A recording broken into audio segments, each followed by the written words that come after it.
Welcome back to the channel. If you're here late at night looking for a story to drift off to, you're in the right place. Before we begin, take a moment to like the video and subscribe. Just before midnight on August 3rd, the phone rang at the Ashwood County 911 dispatch center. A woman's voice trembled over the line, panicked and breathless. "It's my husband," she said. "There's blood. Please send someone fast." The dispatcher tried to calm her, asking for her address, whether anyone else was home, and what had happened, but her responses were fragmented, alternating between clear details and incoherent gasps. Within minutes, patrol cars were racing down quiet suburban streets toward the Mercer residence, a large, well-maintained brick home that looked untouched by crime. The victim was Daniel Mercer, 48 years old, a respected defense attorney and former assistant county prosecutor. His name carried weight in Ashwood, a city where everyone knew his family and the law offices they ran. Officers who had previously attended parties at his house were now stepping into what had become a scene of horror. When they arrived, the house appeared deceptively calm. The front door was locked but unforced. Inside, the air smelled faintly of old wood polish and faint perfume, mingled with the coppery tang of blood. Daniel's body was in the upstairs sitting room, slumped against the couch near a coffee table. The table was scattered with paperwork, envelopes, legal pads, and a remote control. Daniel had been shot once, directly through his left temple, a fatal, precise wound. The room showed no signs of struggle, nothing overturned, no broken glass. He appeared to have been at work moments before, as though he had simply been frozen in time. A tissue remained loosely clutched in his hand. Near him stood Evelyn Mercer, his wife, draped in a silk robe, her makeup smudged, and hair carefully styled despite the late hour. Her demeanor was calm but rehearsed, her expressions shifting between shock and careful composure. She insisted the house had been broken into, claiming she had spent most of the day at her mother's house with the children and returned to find Daniel dead. Officers noticed she kept repeating details and urging relatives not to speak freely to the police. They were shown the master bedroom, where drawers had been pulled open, suitcases left on the floor with clothes strewn about, and a jewelry box emptied from a drawer. At first glance, it looked like a robbery that had gone horribly wrong. Yet detectives quickly noticed inconsistencies. If this were a burglary, why had Daniel remained seated, holding a tissue with no evidence of defensive action? The bedroom's disarray seemed deliberate, staged to suggest forced entry. The scattered clothing and valuables created a surface-level narrative, but the forensic indicators in the sitting room suggested otherwise. Investigators began scrutinizing Evelyn's behavior. She insisted on the robbery story, yet her timeline was inconsistent. Interviews with neighbors and family revealed that she had been moving about the city that evening, returning home close to 9:30, claiming Daniel was working in his study. When their daughter had tried to wish her father good night, Evelyn stopped her, saying he had already gone to bed.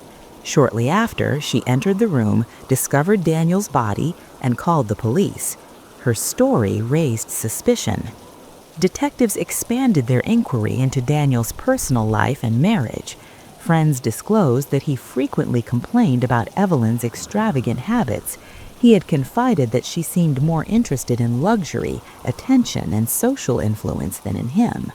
Over the years, clothes, jewelry, cars, and expensive gifts had left him feeling trapped, undervalued, and used. He had realized that Evelyn's affection was conditional, tied to status and wealth, rather than genuine love. Daniel had reached a decision. He intended to file for divorce once his children returned from a long trip to Alaska, which he discussed with a trusted lawyer in mid-July. The timeline became chilling when the family returned from Alaska on August 1st, only 2 days before Daniel's murder. Investigators noticed the alignment of events. his planned divorce, and his murder happened in immediate succession. Digging further into Evelyn's history, the police uncovered a pattern of manipulative, impulsive, and deceitful behavior. Born Susan Sanders in a rural area, she had reinvented herself, changing her name to sound more refined and leaving behind a childhood marked by poverty. In her late teens, Susan had moved to the central city of Kokomo, Indiana, where she met her first husband, Ronnie Levitt, a local musician. They married shortly after meeting in 1975, but the marriage quickly dissolved due to her early, unrestrained sexual behavior and constant affairs. Her second marriage followed a similar trajectory. She wed Gary Campbell, a truck driver, had a son named Jacob, but the union ended after repeated instances of infidelity and erratic behavior. She openly sought multiple lovers and indulged in impulsive sexual encounters, showing little regard for the consequences or those around her. Her third marriage was to Tom Whitman, a former Army officer who had recently lost his wife. With Tom, Susan gained access to wealth and social status while regaining custody of her son Jacob. However, her abusive tendencies soon emerged. She repeatedly struck Tom's young son, Tommy, leaving him with serious brain injuries. Despite this, Tom remained with her for years, seemingly unaware of the severity of her actions or unwilling to confront her. Community members described her as manipulative, charming, and superficially caring, but with a history of cruelty and self-interest. Returning to Ashwood in 1984, Susan was already pregnant with Tom Whitman's daughter. Her reputation as a beautiful, enticing woman allowed her to seduce influential men, and it was during this period that she met Daniel Mercer. Daniel was drawn in by her charm and beauty, unaware of her past or her manipulative nature. Susan, recognizing his wealth and social standing, pursued him deliberately. Within months, she gave birth to a daughter, Tanel, regained custody of Jacob, and married Daniel, moving the family to a luxurious mansion in Ashwood. For a time, the arrangement appeared stable, with Daniel attempting to balance his professional obligations and his family life. But Susan's desires and manipulative tendencies did not diminish. She frequently flirted with men, inserted herself into social situations to gather attention, and created an environment of tension and secrecy in her household. Daniel began withdrawing, retreating to work and hobbies to avoid conflict, while Susan continued her pursuit of attention and satisfaction outside the marriage. Rumors in Ashwood began to spread. Half the city speculated about Susan's affairs, including a local police officer, business associates, and even members of the church. Daniel, aware of the rumors, but constrained by family loyalty and social expectations, did not confront her openly. Their marriage deteriorated quietly, punctuated by disagreements over money, trust, and fidelity. By the time of his death, Daniel had begun serious steps towards divorce, but the timing of his murder suggests that someone wanted to prevent it. Investigators began focusing on tangible evidence. A 9mm shell casing found at the scene matched a gun previously reported missing from Daniel's son David's home. David recalled that Susan had inquired about the gun weeks earlier, raising immediate suspicion. The link between the missing pistol and Daniel's murder provided a crucial lead, one that would later connect Susan directly to the crime. As detectives pieced together these details, they realized the case was far more complicated than a simple robbery or domestic dispute. The layers of deceit, long-standing manipulative behavior, and carefully staged evidence pointed toward a calculated plan, executed with knowledge of the household's routines and vulnerabilities. Evelyn Mercer, Susan Sanders, emerged as the central figure in a narrative of betrayal, manipulation, and murder. Yet, at this point, much remained unknown. The full extent of her past crimes, her interactions with multiple partners, and the premeditation behind Daniel's death would only become clear through months of painstaking investigation, witness interviews, and the eventual recovery of critical evidence hidden in plain sight. The Ashwood case had only just begun to unravel, and what seemed to be a domestic tragedy was about to reveal a chilling portrait of a woman willing to destroy those closest to her to protect her ambitions and desires. The night Ashwood froze in terror was not just a single incident, it was the culmination of decades of deceit, manipulation, and hidden violence. The city would soon learn that appearances could be deceiving, and that the people who seemed charming and refined might hide a darkness capable of murder. As the investigation unfolded, law enforcement and the public alike would confront uncomfortable truths about trust, love, and betrayal in the most intimate of settings. The days after Daniel Mercer's murder brought Ashwood to a tense, uneasy quiet. Residents whispered in hushed tones as detectives scoured the Mercer mansion for clues, and neighbors recalled every sound, every passing vehicle. Evelyn Mercer maintained her composure publicly, visiting friends, appearing in social spaces, and attending to mundane errands, but behind closed doors, the house was a cage of anxiety and secrecy. Investigators noticed it immediately. The meticulous way she walked through rooms, rearranging things that had been untouched, her attention to detail far beyond casual concern. The forensic team began cataloging evidence, carefully photographing the crime scene, collecting the shell casing, and attempting to establish the trajectory of the fatal shot. The 9mm round discovered at the sitting room matched a firearm reported stolen from Daniel's son, David, weeks earlier. Detectives questioned David in detail, learning that on July 4th, Susan, now widely identified as Evelyn, had visited his house and inquired about the gun's whereabouts.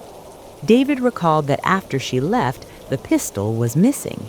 This timeline aligned with the murder and provided a direct link between the stolen weapon and the crime. Investigators also re-examined the bedroom and the alleged burglary. The disorder seemed staged. Drawers had been pulled open, suitcases rifled through, jewelry removed, but nothing indicated a hurried search for cash or valuables. The items that were scattered held minimal value, suggesting the scene was constructed to mislead law enforcement. Even subtle traces, like the neat lines of dust on furniture and the absence of fingerprints on the supposedly ransacked surfaces, hinted at planning. Forensic specialists concluded that whoever staged the scene had both knowledge of the household and a clear goal: to mask a murder as a robbery. Evelyn's statements to authorities further contradicted physical evidence. She claims she had spent the day at her mother's house and returned after dark, only to find Daniel dead. Witnesses, however, reported seeing her in multiple locations that evening, returning home closer to 9:30 p.m. and restricting the children from entering the sitting room. Her insistence on the burglary story, despite inconsistencies, and her attempts to control what family members shared with police increasingly raised suspicion. Detectives began exploring her past, seeking patterns of behavior that could shed light on her capacity for manipulation and violence. Evelyn's history revealed a striking pattern. Born Susan Sanders in a small rural town, she had reinvented herself repeatedly. Her first marriage in 1975 to a local musician ended within months due to her compulsive and unrestrained sexual behavior. Her second marriage to Gary Campbell produced a son, Jacob, but it also ended in divorce after repeated affairs. Even in her early 20s, Susan demonstrated a capacity for charm, seduction, and manipulation that enabled her to navigate relationships to her advantage. Friends and acquaintances recalled that she sought attention and satisfaction without regard for the emotional or physical well-being of her partners. Her third marriage to Tom Whitman, a widowed former Army officer, confirmed the pattern. She secured a comfortable home and financial stability, but quickly displayed violent tendencies toward Tom's young son, Tommy. Hospital records and interviews revealed repeated head injuries and bruises consistent with abuse. Although prosecutors filed charges, Susan received only probation, a lenient outcome that left her unpunished and emboldened. The damage to Tommy was severe, leaving him with lasting brain injury. Susan regained custody of her son Jacob after her second divorce and continued pursuing relationships with influential men. When she returned to Ashwood in 1984, pregnant with Tom Whitman's daughter, her focus quickly shifted to Daniel Mercer. Daniel, drawn to her beauty and charm, married him within months of meeting her. She regained custody of Jacob, gave birth to her daughter Tanel, and moved with Daniel into a luxurious mansion. Initially, the arrangement appeared idyllic, with Daniel content to provide security and status while Susan navigated social spaces with elegance. Yet the undercurrents of manipulation, deceit, and extramarital activity persisted. Evelyn's behavior escalated over the years. Despite a stable home, she engaged in affairs with multiple men, including friends of Daniel's, business associates, and local figures. She flaunted her beauty and charm openly, sharing details with close friends, her mother, and even her sister, with little regard for consequences. Daniel became increasingly withdrawn, focused on work and hobbies to avoid confrontation, while Evelyn's pattern of seeking attention and gratification continued unabated. By the time of his death, Daniel had made the decision to file for divorce, a fact known to close friends and recorded in legal consultations. Detectives traced Evelyn's movements in the days leading up to the murder. Surveillance, witness accounts, and phone records revealed repeated excursions into the city, coupled with efforts to maintain the appearance of normalcy. She visited local shops, socialized with acquaintances, and took her children on errands, ensuring her presence would be documented and her alibi superficially solid.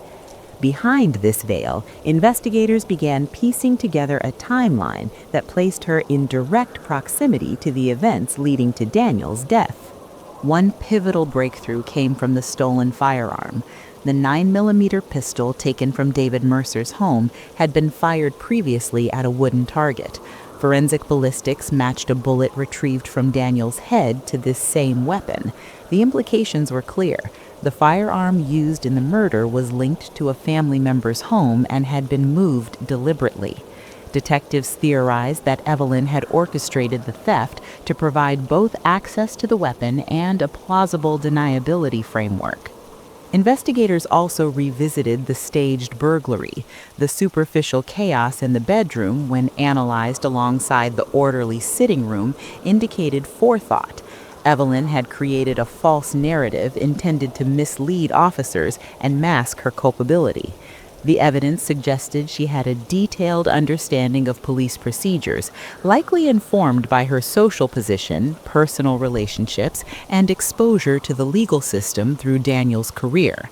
Every step of the staging seemed designed to create doubt while diverting attention from her involvement. Interviews with family members revealed additional layers of deception. Evelyn had confided selectively, attempting to shape perceptions while discouraging witnesses from providing full accounts. Her sister, Darlene, and her mother, Nellie Sanders, became reluctant participants in this network of concealment. While they were aware of suspicious activity, fear, loyalty, and familial bonds kept them from reporting inconsistencies until much later. Their eventual testimonies would prove critical in unraveling Evelyn's actions, but at this stage of the investigation, their silence allowed her to maintain the illusion of innocence. As police continued their work, the social ramifications in Ashwood became apparent. Daniel's murder shook the community, raising questions about trust, appearances, and vulnerability. Friends described the Mercer household as outwardly perfect, with charitable contributions, social gatherings, and professional respect masking deeper dysfunction. Evelyn's charm and social skills had allowed her to navigate circles of influence while conducting affairs and orchestrating manipulation in private. The disparity between public perception and private reality became a focal point for investigators trying to understand motive and opportunity. Detectives constructed a timeline for the night of the murder, integrating witness statements, surveillance records, and family accounts. Evelyn's version conflicted both with physical evidence and multiple corroborating sources. Her insistence on the burglary narrative, combined with her documented history of manipulation, elevated her from a person of interest to the primary suspect. Yet, without direct testimony, confessions, or recovered physical evidence linking her to the weapon, prosecutors still faced challenges in building a case robust enough for trial. Months of meticulous investigation ensued. Officers revisited prior residences, interviewed past associates, and cross-referenced timelines of Evelyn's previous manipulations and abuse. The pattern was unmistakable: a history of deceit, opportunism, and calculated risk-taking that often left others harmed while she remained insulated.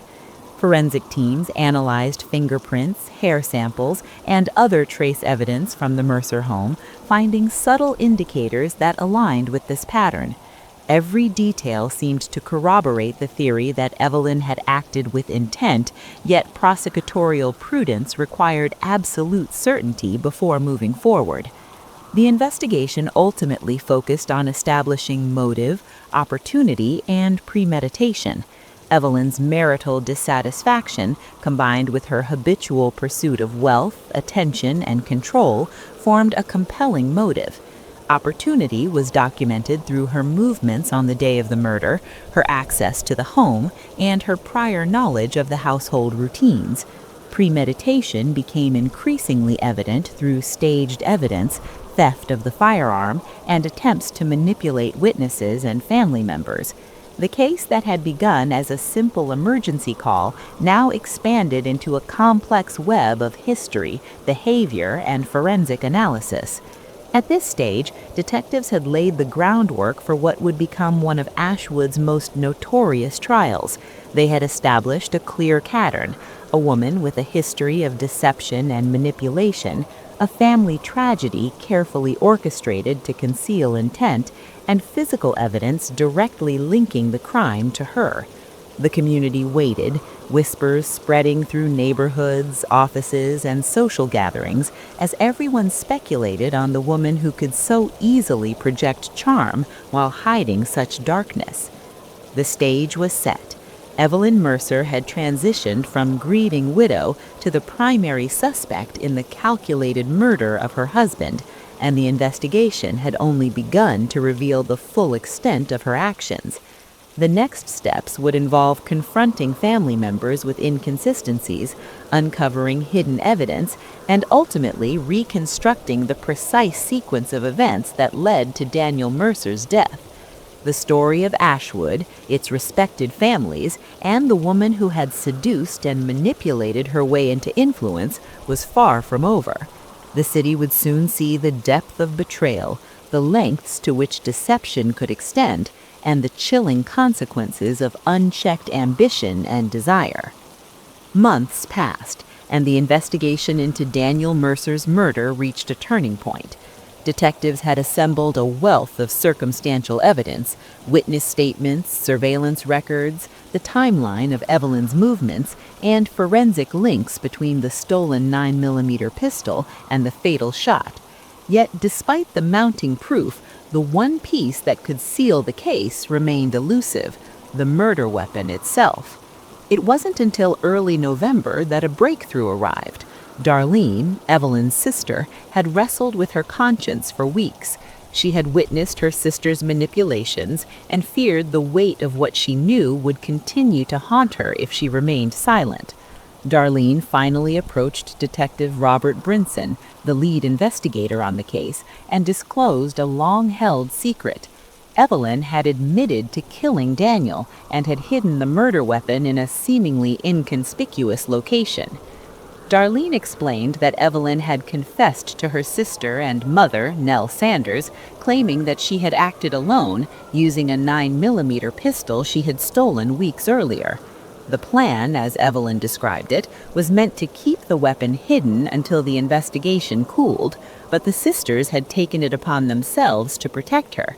They removed the gun and embedded it in a concrete-filled metal pot, which they then stashed at a nephew's residence. Armed with this information, detectives rushed to the nephew's house, only to find the pot missing.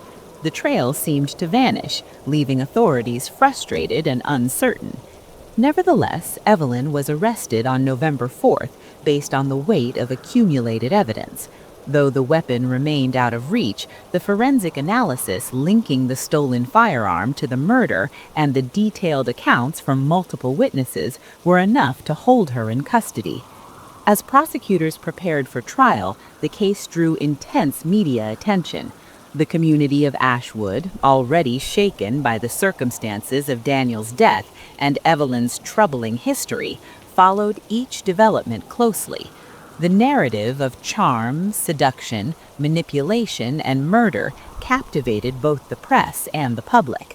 But it was not until Nell Sanders, Evelyn's mother, stepped forward that investigators finally recovered the weapon.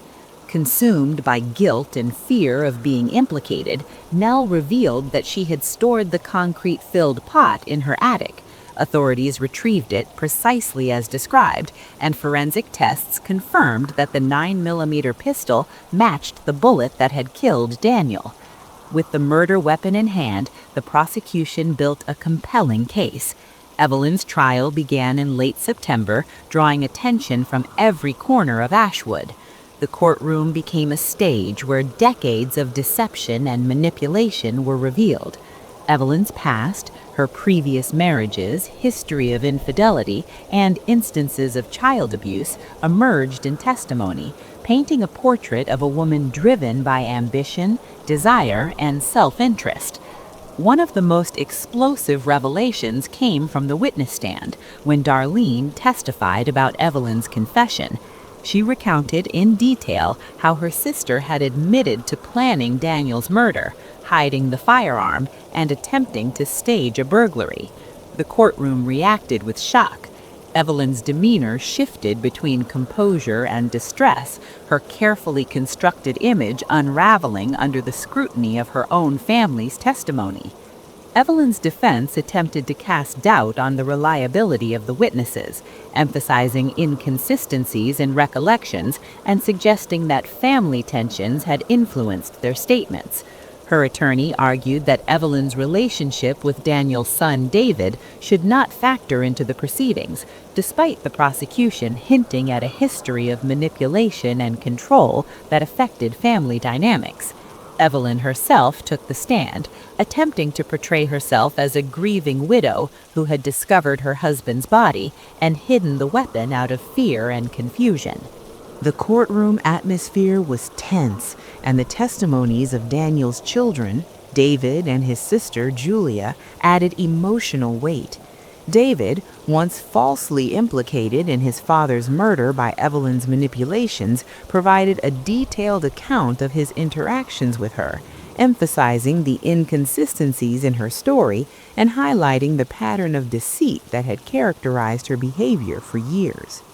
Julia recalled moments of intimidation and secrecy, instances where Evelyn attempted to control her narrative, and times when the family had been coerced into complicity. Prosecutors presented forensic evidence meticulously. The trajectory of the bullet, fingerprints found on the stolen firearm, and the meticulous staging of the Mercer home all contributed to a narrative of calculated intent. Expert witnesses explained the methods used to analyze the scene, demonstrating that the burglary had been fabricated and that Evelyn had both motive and opportunity to commit the crime. The stolen pistol, hidden in plain sight and recovered through the confessions of her own family, became the linchpin of the prosecution's case. The trial lasted for several weeks, with each day revealing further complexity in Evelyn's web of deception. Her prior acts of manipulation and abuse, while not directly related to the murder, established a pattern that helped the jury understand her capacity for premeditated violence. The prosecution emphasized that Daniel's attempts to seek divorce, his awareness of her behavior, and her financial ambitions provided clear motive. Evelyn's efforts to maintain appearances, control family members, and manipulate evidence revealed intent and forethought. During closing arguments, the prosecution framed the case as a story of long-term deceit, manipulation, and lethal ambition. They underscored the alignment of motive, opportunity, and premeditation, arguing that Evelyn had carefully orchestrated every step to eliminate Daniel while attempting to maintain the illusion of innocence. The defense countered with appeals to doubt, questioning witness reliability and emphasizing Evelyn's initial cooperation with law enforcement. The jury deliberated for over 15 hours. The first verdict ended in a hung jury, with 2 members unconvinced of Evelyn's guilt. Yet a second trial, held several months later, produced a different outcome. Prosecutors had refined their strategy, calling additional witnesses who reinforced the narrative of consistent manipulation and deceit. Testimonies from family friends, neighbors, and past acquaintances established that Evelyn had exhibited patterns of control, obsession with wealth, and impulsive relationships that suggested a long-standing disregard for the well-being of those around her. On March 23, 1994, the jury returned a unanimous verdict, guilty of first-degree murder. 3 weeks later, the judge sentenced Evelyn to 60 years in prison, reflecting both the calculated nature of her crime and the broader pattern of abuse and manipulation she had inflicted over decades.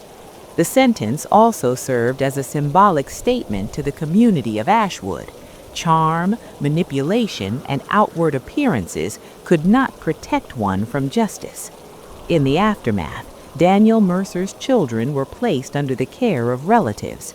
David went on to complete his law degree, dedicating his career to family law in Ashwood and serving as a guardian against potential future abuses. Julia, supported by extended family, continued her education and worked to preserve the memory of her father while navigating the trauma inflicted by Evelyn's actions. Evelyn Mercer served 15 years of her sentence before turning 50. She became eligible for parole in 2025, but her past, the public attention to her crimes, and her stepson's position in law all made early release unlikely. The story of the woman who had seduced, manipulated, and ultimately murdered her husband, hiding the weapon and attempting to frame the circumstances as a burglary, became a cautionary tale in Ashwood. The case highlighted the dangerous intersection of charm, deceit, and calculated ambition. Beyond the courtroom, the community reflected on the fragile veneer of trust and appearances. Friends and neighbors recalled the contrast between the Mercer household's outward perfection and the underlying dysfunction. Law enforcement emphasized the importance of careful investigation, forensic diligence, and the courage of witnesses willing to come forward despite familial bonds. Evelyn's actions had left a lasting impact, shaping public perception of domestic relationships, wealth, and manipulation in Ashwood for decades to come. The final chapter of the case also underscored the role of family in uncovering truth. Darlene's confession and Nell Sanders' eventual cooperation were critical in recovering the murder weapon and solidifying the case. Without their willingness to confront the moral consequences of their silence, Evelyn might have continued to evade full accountability.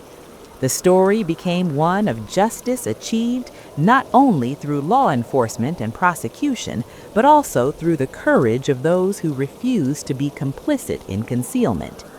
Evelyn's incarceration brought temporary closure to Ashwood, but the psychological scars remained.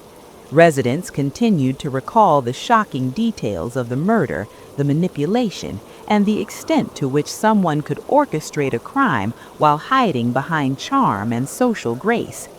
Daniel Mercer's legacy as a respected attorney, devoted father, and upstanding citizen endured, but the story of his death served as a lasting reminder of human vulnerability and the consequences of deceit.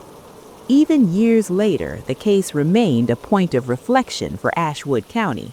Discussions in law enforcement circles emphasized the importance of recognizing patterns of manipulation, the subtle signs of premeditation, and the need for thorough forensic investigation. Community leaders spoke of the balance between appearances and reality, warning that charm and social standing could mask dangerous behavior. The murder of Daniel Mercer became a case study in the complexity of domestic crime, the intricacies of human behavior, and the relentless pursuit of justice. As Evelyn Mercer awaited parole, the shadow of her actions loomed large. Daniel's children, David and Julia, remained vigilant, ensuring that the memory of their father's life and the truth of his death were preserved. For Ashwood, the case had exposed a hidden darkness behind a polished facade, and the lessons learned from Evelyn's manipulations, deceit, and ultimate violence continued to resonate. The city, once naive in its trust, now viewed appearances with skepticism, aware that the line between charm and danger could be perilously thin. In the end, justice was served, and the carefully constructed illusions shattered. Evelyn Mercer's 60-year sentence stood as both punishment and warning. The Mercer family began the slow process of healing, guided by truth, memory, and the unwavering dedication of law enforcement and witnesses who refused to remain silent. The story of Daniel Mercer's murder, its planning, concealment, and resolution remained etched into Ashwood's history, a narrative of tragedy, deceit, and the enduring pursuit of justice. In early 2014, detectives in London stumbled upon one of the most chilling corners of the internet. A shadowy website known only as WhisperNet operated under layers of encryption and secrecy. Yet what investigators uncovered was nothing short of horrifying. Unlike typical forums where anonymity simply masked opinions or hobbies, WhisperNet was a hub for the darkest and most depraved forms of child exploitation. Users exchanged illegal material, coordinated abuse, and shared tips for evading law enforcement. The scope of the site was staggering. Thousands of members from around the world participated, and the content was relentless, disturbing, and meticulously cataloged. Recognizing the severity of the threat, the UK's National Crime Agency, NCA, reached out to international partners, including the FBI and cybercrime units in Israel and Slovenia, forming a global task force to track the operators and core members of WhisperNet. The perpetrators were sophisticated. Their digital footprints were almost invisible, encrypted and masked by proxy servers across continents. It was a game of cat and mouse, with the predators always seeming a step ahead. For over a year, the investigation yielded minimal progress. Then, in April 2015, one account stood out, Nightshade 666. The username alone made investigators uneasy, but it was the content of the posts that truly horrified them. Nightshade 666 didn't just lurk or comment, he actively manipulated, coerced, and planned abuse. One post featured a seemingly innocent photograph of a young girl holding a stuffed animal. The caption read, "My Little Muse." Even more disturbing was the next line, "I'm planning a new game. Ideas?" The implications were clear, and law enforcement realized that a child's life was imminently at risk. The NCA sprang into action.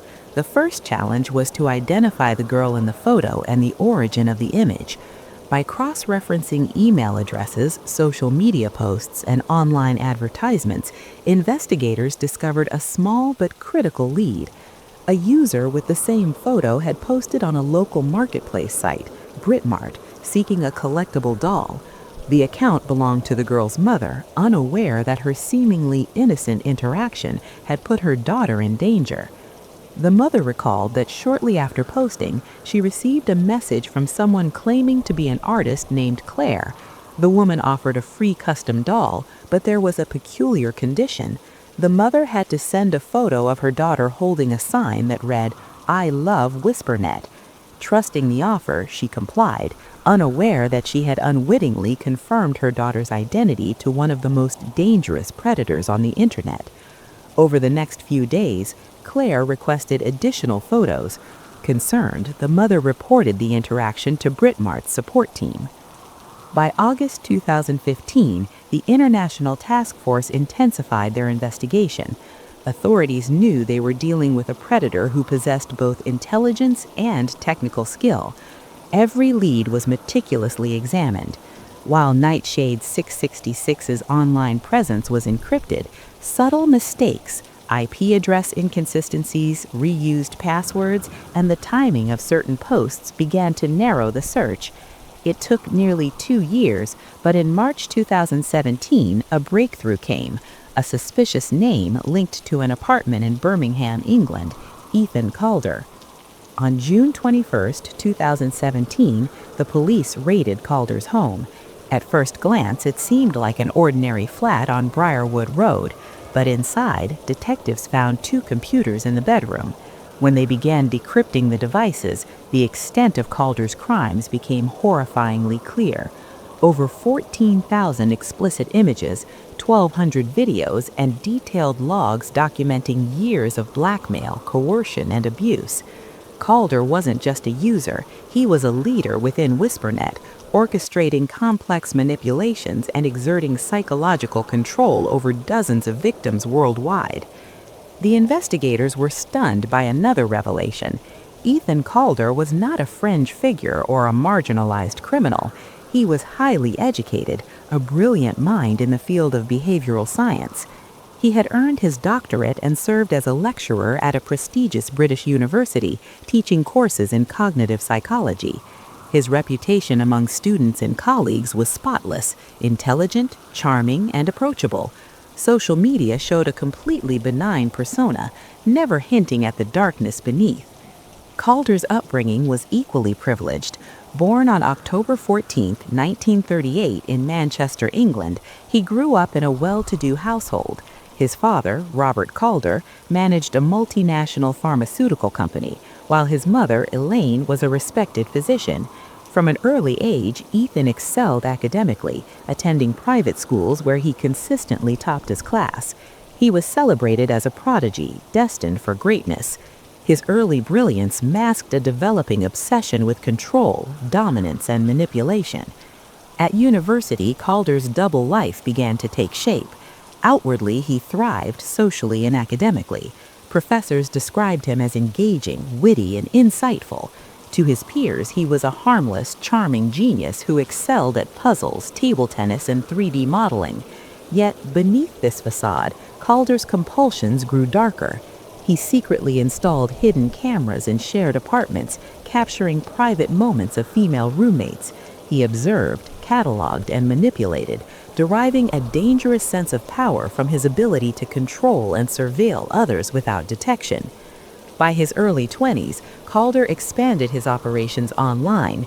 He created fake identities to lure victims under the guise of art projects, babysitting, or pet care services. Promising financial compensation, sometimes as much as £3,000, he coaxed vulnerable individuals to provide compromising photographs and videos. Once he gained control, Calder escalated to psychological manipulation and blackmail, threatening to release the material to friends, family, or employers unless the victims complied with increasingly degrading demands. One of Calder's most notorious tactics involved creating fake social media personas. Under the name Claire, he presented himself as a trustworthy freelance artist. Innocent families unknowingly exposed their children, thinking they were communicating with a well-meaning professional. When the victim sent images, Calder used advanced tracking methods to uncover personal information, their addresses, schools, workplaces, and family members. The psychological torment was devastating, driving some victims to despair. In some cases, Calder's demands were extraordinarily cruel. He forced victims to create content that humiliated them further, holding offensive signs, performing demeaning acts, or posing with disturbing imagery. He documented every submission meticulously, sharing the material on WhisperNet, a platform infamous for ranking users by their depravity. The more extreme the content, the more recognition a user received. Calder quickly became one of the most feared and influential figures in this dark digital hierarchy. Despite his arrogance, Calder made mistakes. Law enforcement tracked subtle patterns in his communications, and over time, digital breadcrumbs led to his real identity. By April 2017, undercover agents had pinpointed Calder as a primary suspect. The NCA, working with international partners, prepared a coordinated operation to apprehend him. On the morning of the raid, Calder's ordinary life, the office, the university lecture halls, and the friendly chats with colleagues came to a sudden end. Officers stormed his apartment, detaining him without resistance, though the audacity of his crimes left investigators in disbelief. Interrogations revealed the horrifying scope of Calder's operations. Over nearly a decade, he had victimized dozens, using coercion, deception, and psychological manipulation. Senior investigator Matt Sutton, reflecting on the case, admitted, "In my 30 years of service, I have never encountered someone so methodical, so ruthless, and yet so intelligent." Calder combined brilliance with cruelty in a way that is terrifying. The investigation also exposed the psychological devastation he caused. Several victims attempted suicide, others struggled with severe trauma, and the long-term effects on their mental health were profound. The discovery of Calder's dual life, the public persona of a charming academic and the hidden reality of a predator, stunned the public. Universities, colleagues, and even friends could not reconcile the man they knew with the atrocities he had committed online. Calder's case became emblematic of the dangers lurking in the unregulated corners of the Internet, highlighting how technical skill, intelligence, and privilege could enable extraordinary harm. The authorities faced the task of dismantling not only Calder's operations, but also the broader network that enabled him.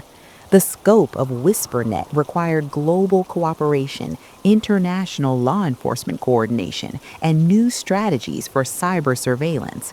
The raid on Calder's apartment marked a critical victory, but it also underscored the ongoing danger. While one predator had been apprehended, countless others remained active, hiding behind encryption and anonymity, ready to exploit vulnerabilities in unsuspecting families. As the investigation proceeded, the first phase of the trial loomed. Calder's actions had shocked a nation, and the evidence against him was overwhelming. The victims, brave enough to testify, provided harrowing accounts of coercion, blackmail, and the pervasive fear he instilled.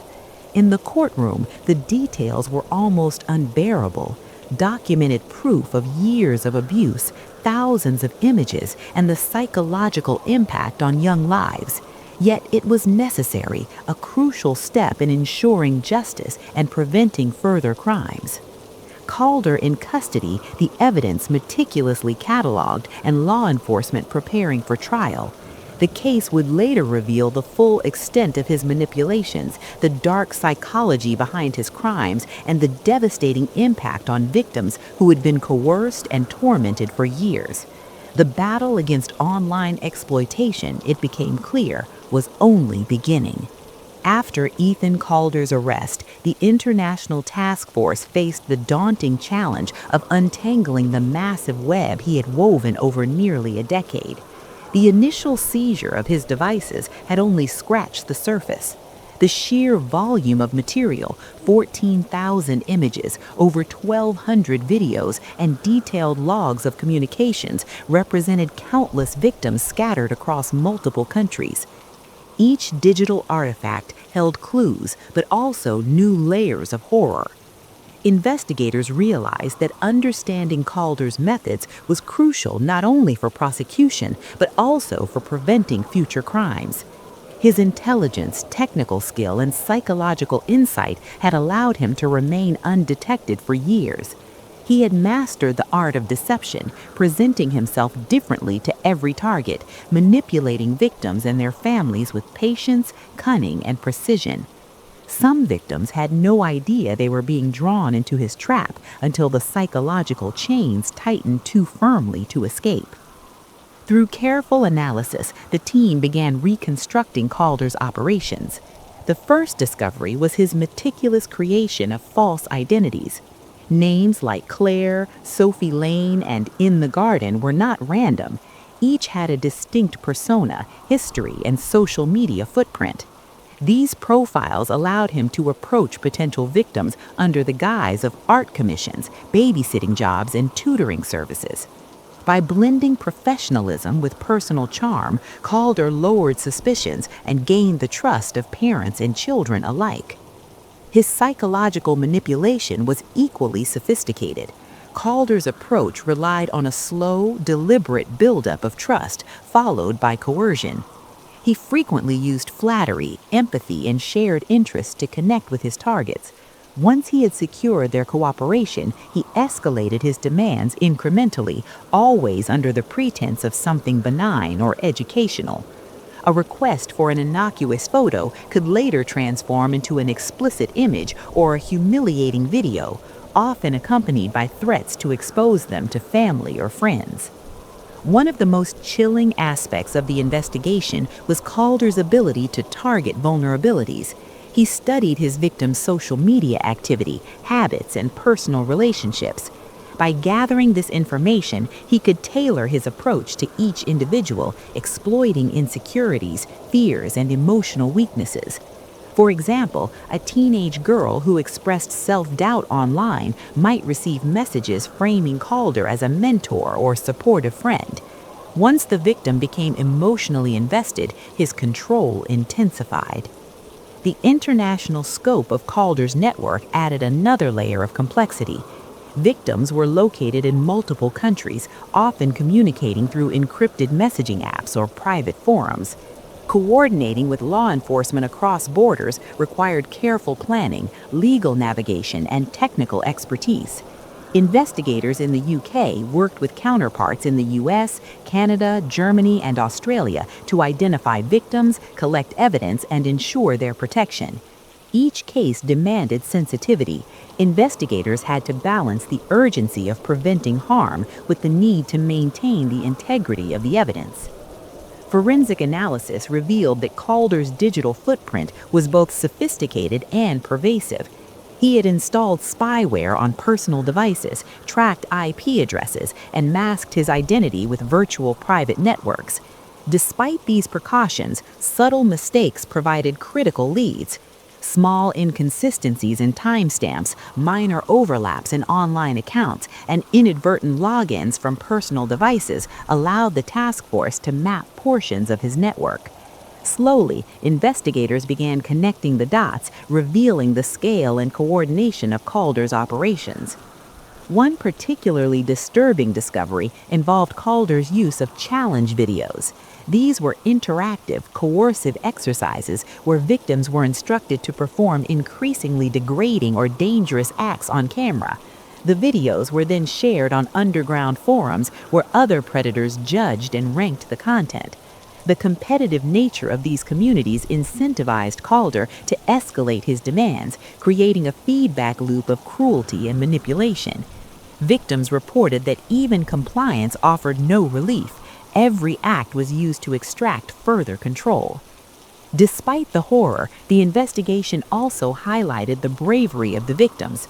Many had come forward voluntarily, sharing their experiences despite fear and shame. Their testimony was invaluable, allowing investigators to trace Calder's operations and uncover evidence that would have otherwise remained hidden. Psychological support teams were deployed, offering counseling and protective services to help victims cope with trauma. The process was painstaking and emotionally taxing for all involved, but it was necessary to build a comprehensive case against Calder. The task force also uncovered Calder's sophisticated financial arrangements. He had laundered funds through multiple accounts, often using the guise of freelance work or consulting fees.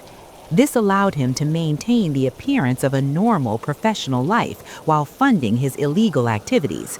These financial trails became another avenue for law enforcement to pursue, providing insight into his movements, purchases, and the extent of his operations. As the investigation progressed, Calder's academic connections came under scrutiny.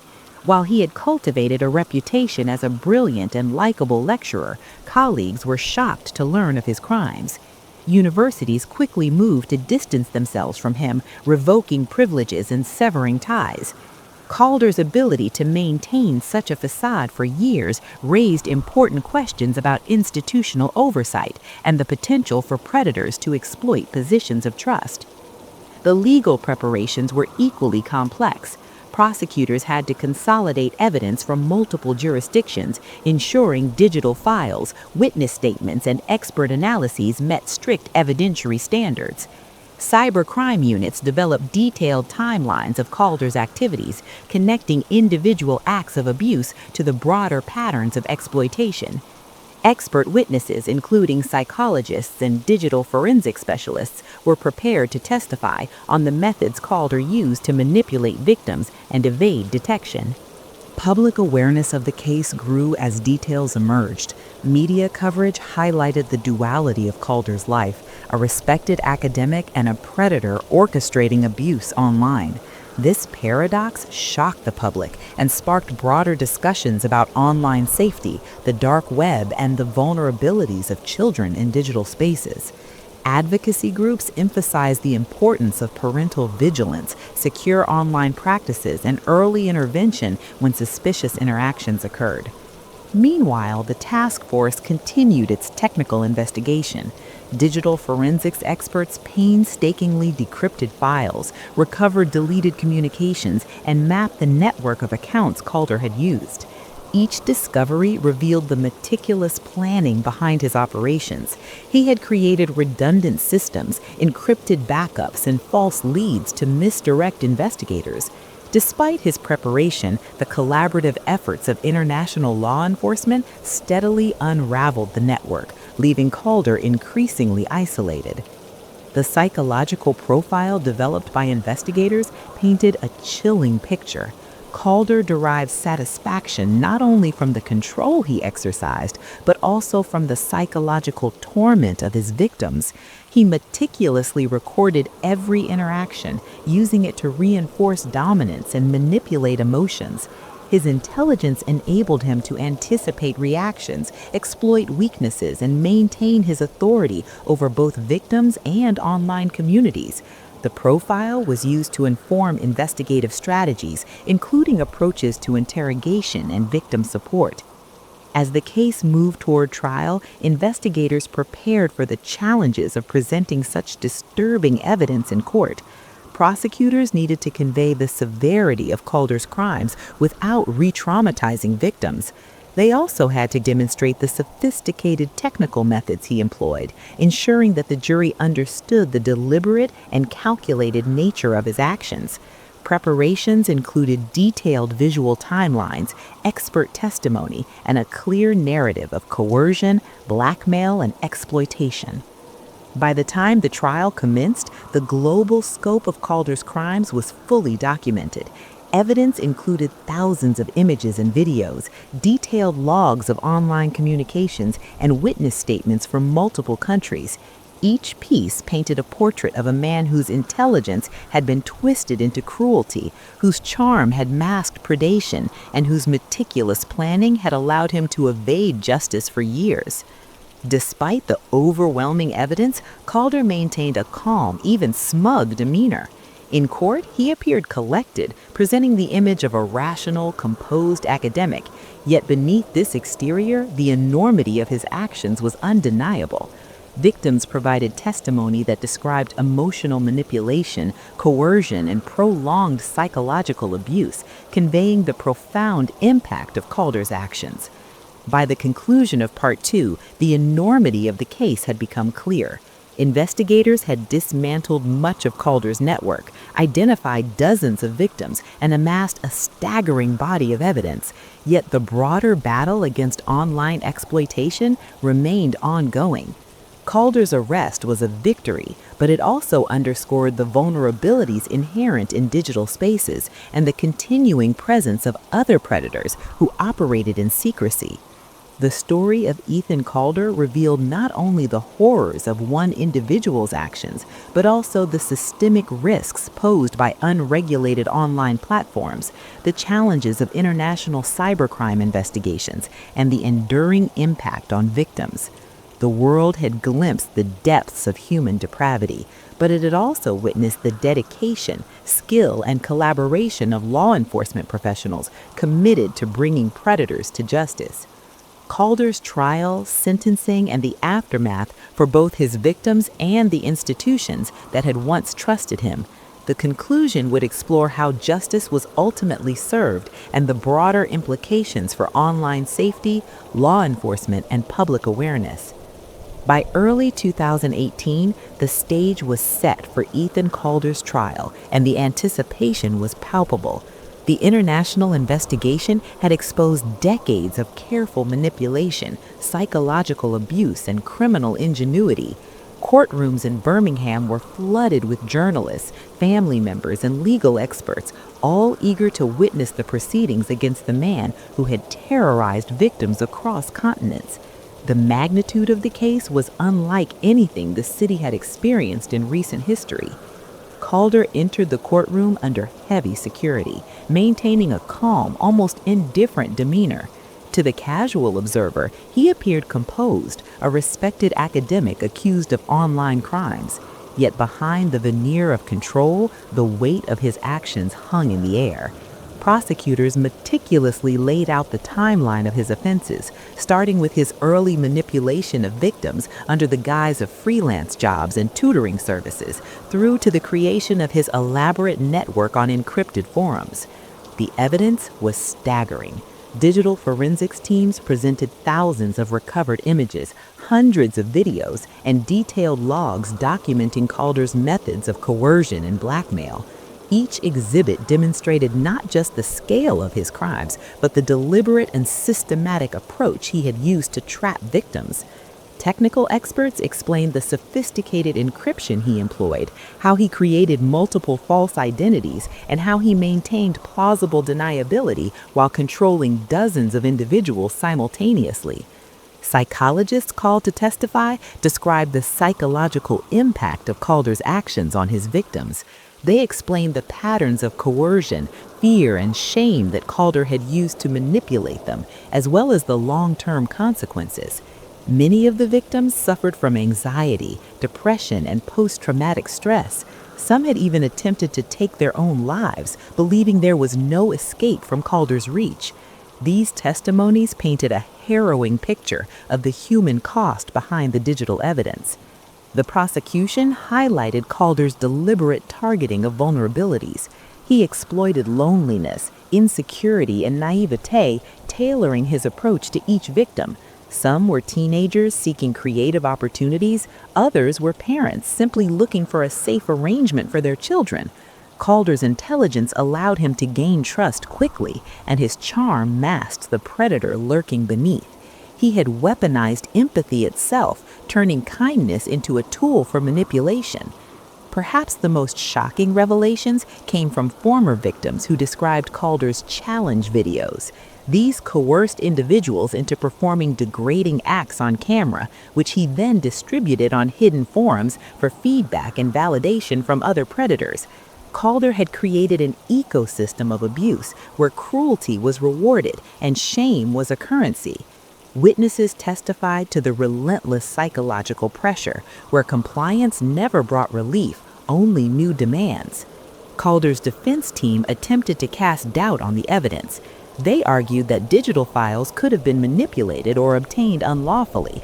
They claimed that some victims had consented to certain interactions and that Calder's actions were exaggerated online. However, the prosecution countered with expert testimony, technical evidence, and first-hand accounts, leaving little room for ambiguity. Every defense claim was systematically dismantled. During the trial, Calder's demeanor remained cold. He rarely looked at the victims, instead focusing on the ceiling or his notes.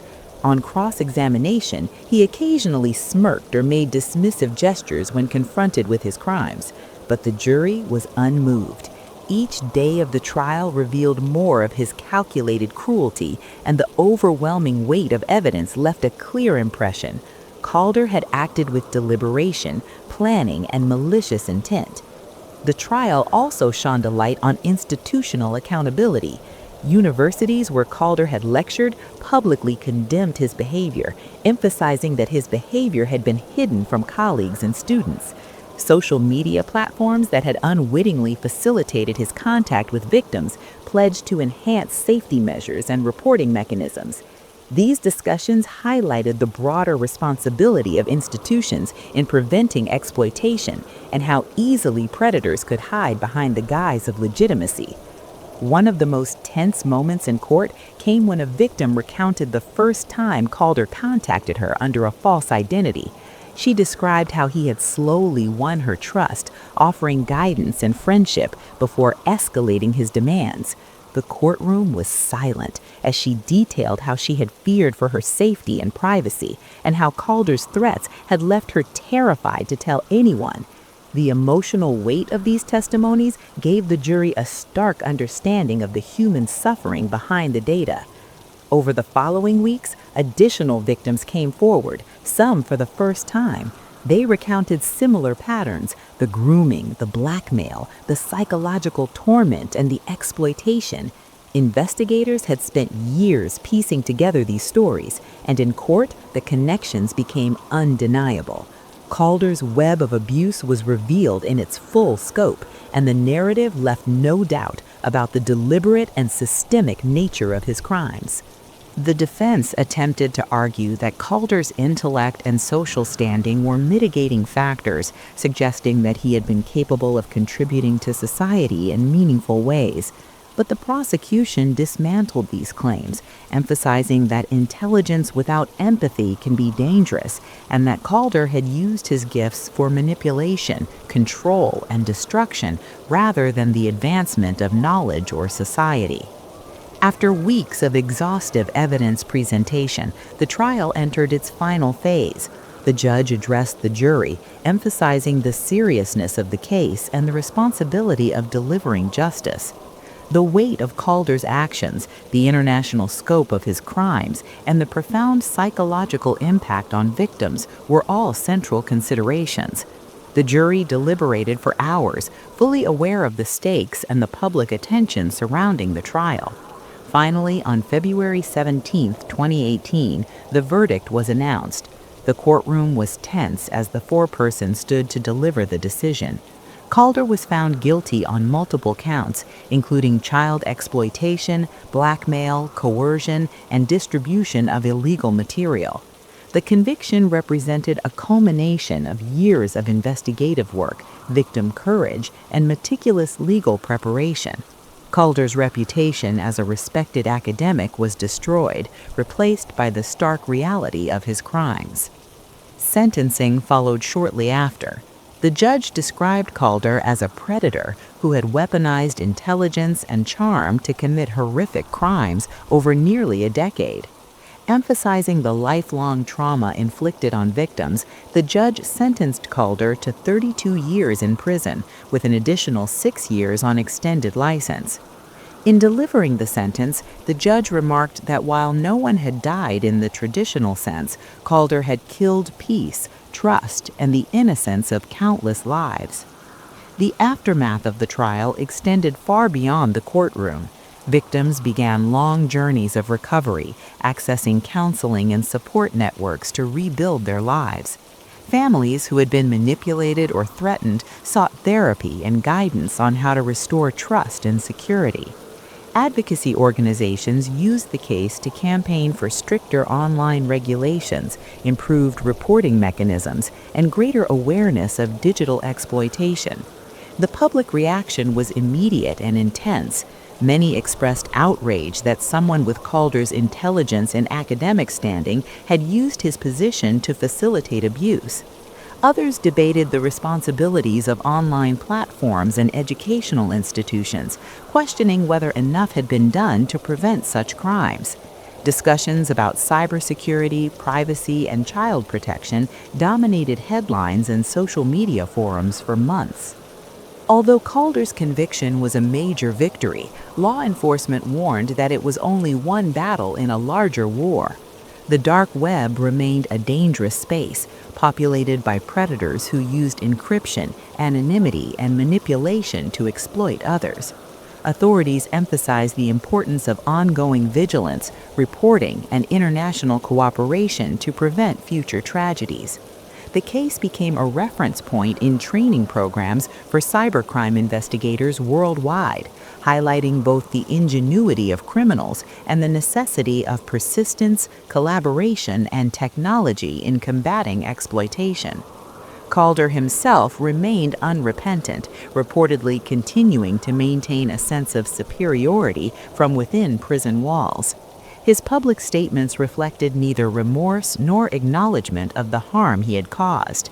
Yet, for law enforcement, his incarceration was a crucial step in dismantling a global network of abuse, sending a message that even the most cunning predators could be caught. For the victims, justice was a complicated, ongoing process. Many had endured years of fear, manipulation, and public humiliation. While Calder's conviction provided accountability, healing required time, support, and resilience. Psychologists emphasized that recovery was possible, but that trust, self-esteem, and a sense of safety had to be painstakingly rebuilt. Support organizations created survivor networks, offering guidance and resources for individuals and families affected by similar crimes. The case of Ethan Calder became emblematic of both the dangers of the digital age and the potential for determined law enforcement to achieve justice. It highlighted how predators could exploit anonymity, intelligence, and social trust to commit crimes on a global scale. At the same time, it demonstrated the effectiveness of collaboration across borders, the importance of cyber forensics, and the value of victim courage in exposing the truth. Years later, Calder's conviction continued to serve as a cautionary tale. Parents became more vigilant about online interactions, social media platforms strengthened security measures, and law enforcement agencies developed new tools to detect and disrupt exploitation networks. While Calder's actions had caused immeasurable harm, his capture and sentencing represented a victory for justice, technology, and human determination. The story of Ethan Calder closed not with triumph over evil alone, but with a stark reminder: intelligence and charm can mask the darkest impulses, and vigilance, courage, and collaboration are essential to protect the innocent. For every predator unmasked, there remained the need for constant awareness and action. The case became a benchmark for cybercrime investigations, a detailed study in manipulation, control, and the consequences of abuse. In the end, Calder's victims slowly reclaimed their lives, empowered by legal accountability and public recognition of their suffering. Institutions learned painful lessons, prompting policy changes and preventive measures. And while the shadows of his crimes could never be fully erased, the relentless work of investigators and the bravery of survivors ensured that justice was served and that the world remained alert to the dangers lurking online.